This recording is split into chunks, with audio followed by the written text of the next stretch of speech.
emotional world.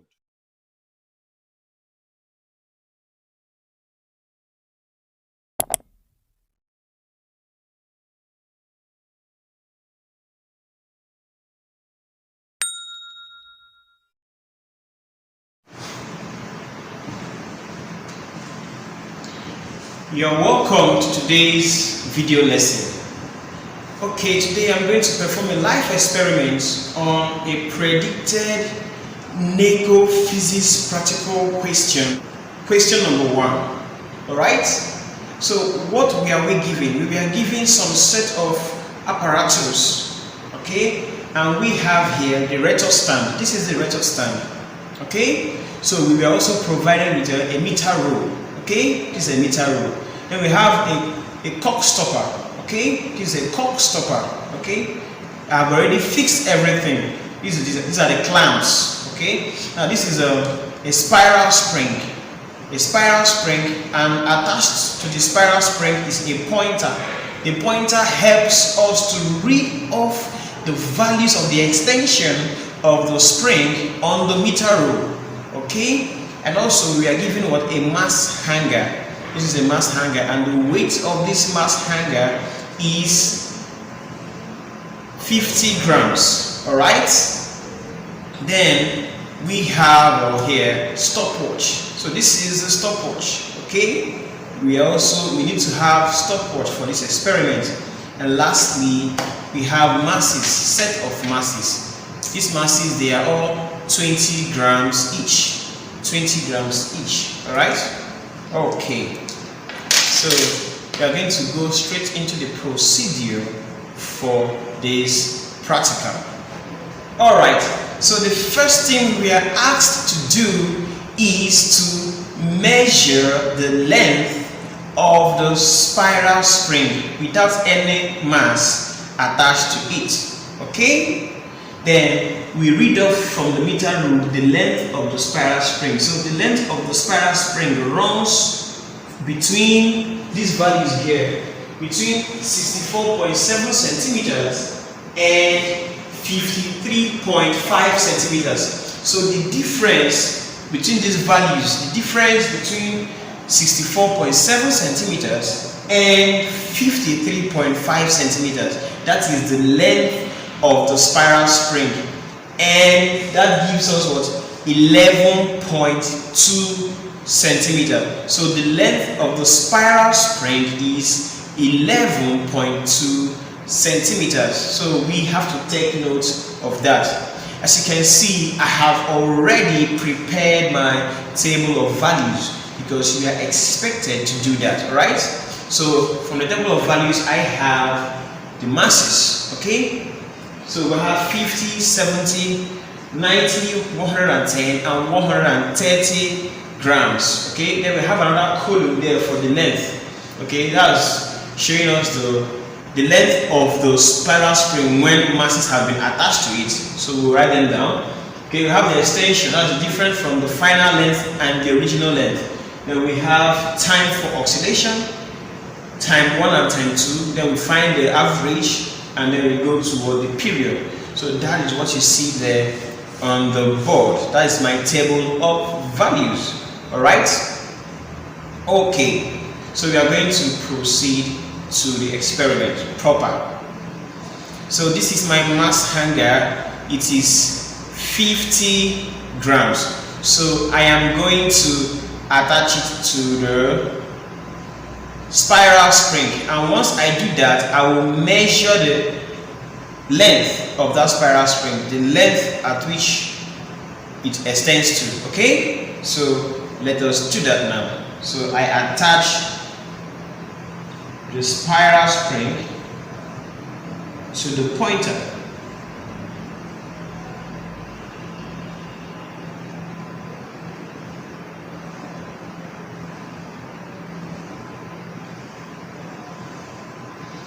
Okay, I have done that. Alright, so, and I'm going to read off the length.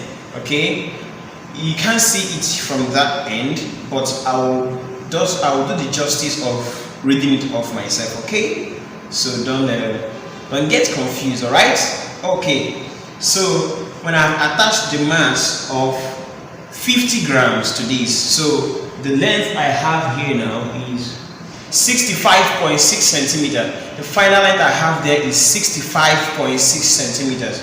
65.6 centimeters. So I'll write it down somewhere here.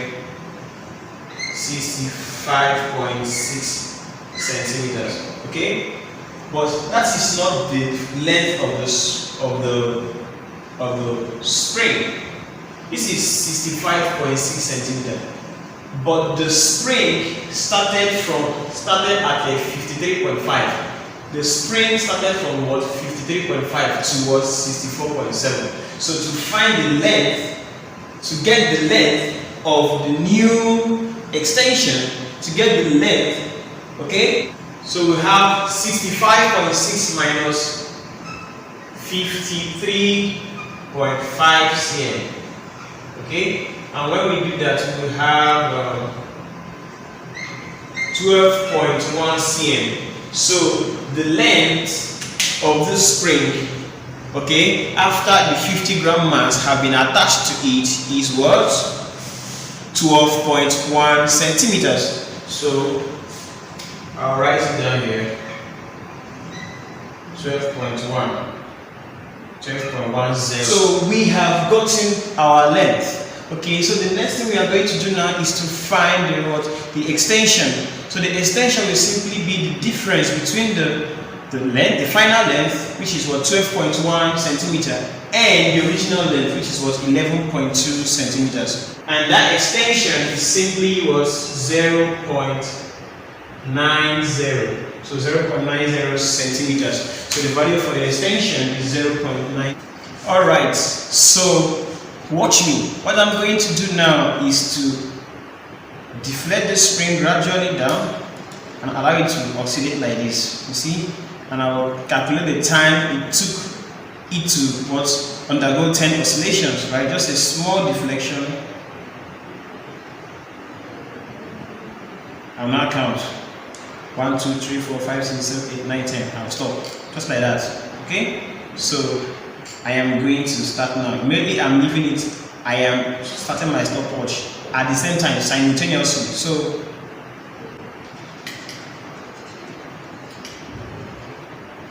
okay, so what I have here is 1.9 seconds. So it took 1.9 seconds for it to complete 10 oscillations. I have 1.90 seconds to complete this. So I'm going to time it again. I'm going to do it again, okay, for in case of errors. So I have now.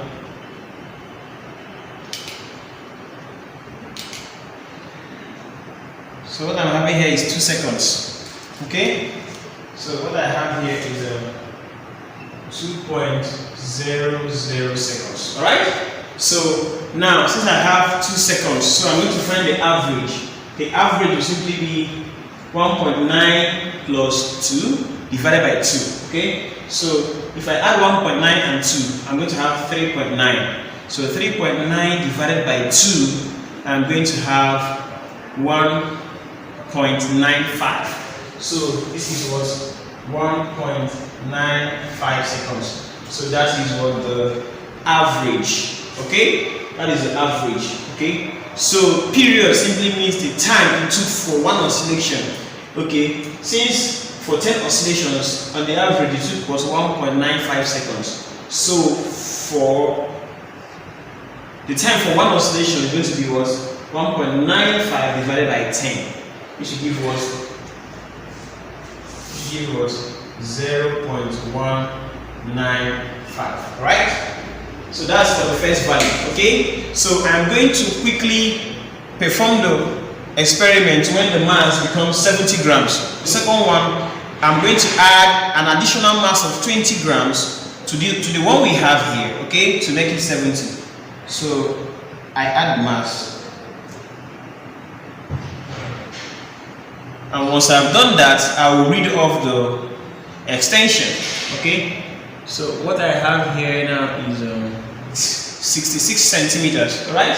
So I have what 66.0 centimeters. So to find the length, the actual length is going to be 66 minus what? 53.5.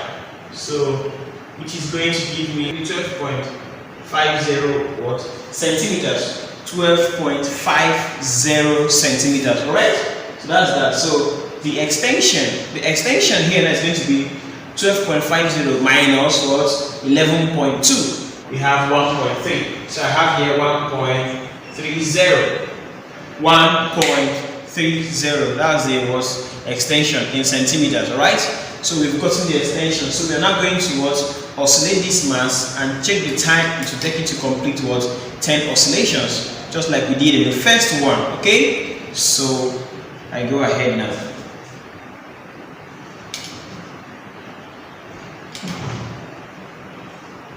So I have timed it, so I'm getting 2.3. Yeah, 2.3 seconds, right?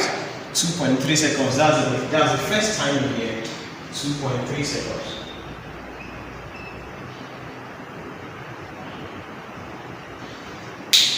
Alright, so I'm going to do it again to check for in case there are errors, and I'll find the average, right? Okay, so doing it again.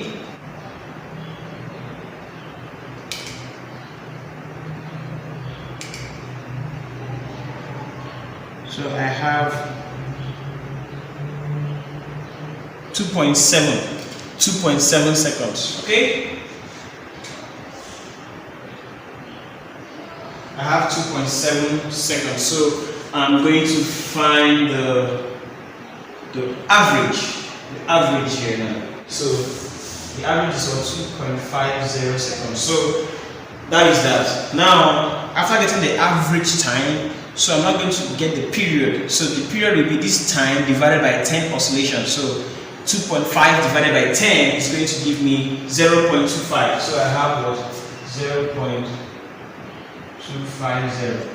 As you can see, the number of my decimal places, right?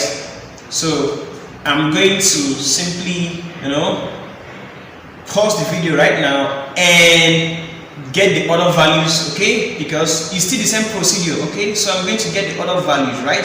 So you can, because of time, for us to be able to conserve our time. Alright, yes, when the mass is 90 grams, these are my values. The length is 12.90 centimeters. The extension is 1.70 centimeters. The time for 10 oscillations, the first one is 2.70. The next one is also 2.70. And the average time is 2.70, and my period is 0.27 seconds. Alright, so I am going to do the next one, okay, and show you the values to conserve our time. Thank you. Alright, I have performed the value of the next experiment when the mass is 110 grams. So we have the following values. So the length is 13.2 centimeters. The extension is 2.0 cm. Then the time for 10 oscillations, the first time we have here is 3.1 seconds, the second time is 3.2 seconds, and the average time is 3.15 seconds, and the period, that's the time taken for one oscillation, is now 0.315 seconds. So because of time, I didn't show you the process of performing this experiment. So to conserve our time, let's do the next one the same way, okay? I will show you the values after I must have performed the experiment. Stay tuned. Alright, so I have performed the last experiment when the mass is 130 grams. Alright, so when the mass is 130 grams, okay, the length is the length of the spring becomes 13.7 centimeter, and the extension is 2.5 cm, okay? Then when I make it 10 oscillations, okay, of that mass on the spiral spring, give me 3.50 seconds for the first time, and the second time is 3.40 seconds, okay? So the average of the two times will now be 3.45 seconds, okay? And the period there now is 0.345. So we have gotten the value of all the masses, okay? So now we are going to plot the graph of the extension E on the vertical axis against the square of the period T square on the horizontal axis. So we are going to find the square of the value of the period. Okay, so the first one I have here is 0.195. okay, so the square of 0.195 is 0.038, right? 0.038. Okay, so we are going to look for the square of 0.25. So the square of 0.25 is 0.063 approximately. 0.063. okay, so the square of 0.27 is what? 0.073 approximately. 0.073. 0.315 is giving us 0.099. okay, so and we have the last one, 0.345. 0.345. The square of 0.345 is 0.119, which is approximately 0.120. Okay, so you can see that my table of values, they have equal number of or decimal placements. This is very, very important. As you can see, the table of my values, they all have their symbols and units being represented. Very, very important as well. Each column have uniform decimal placements. These are the things you need to take note for your table of values. So we are going to see the next stage, which is the graph plotting. All right, so I am going to plot the graph for this practical and find the slope. Then afterwards, be looking out for my next video concerning this practical, which is what the practical cheats. I'm going to show you how you can outsmart these rigorous processes and get a more accurate value than what we have here. All right, so look forward to my next video and you will see that. Now, concerning the graph plotting, we are going to plot the graph of E against T square, and the scale to be used here is 2 centimeter to represent 0.5 units on the vertical axis and 1 centimeter to represent 0.01 units on the horizontal axis. Okay, you can see the axis have their respective symbol and units. Very important. I have made a video on how you can be able to choose your scale appropriately, so you can refer to that video. The title is How to Plot Math and Physics Graphs. All right, okay, so the next thing we are going to look into now is how to plot the points.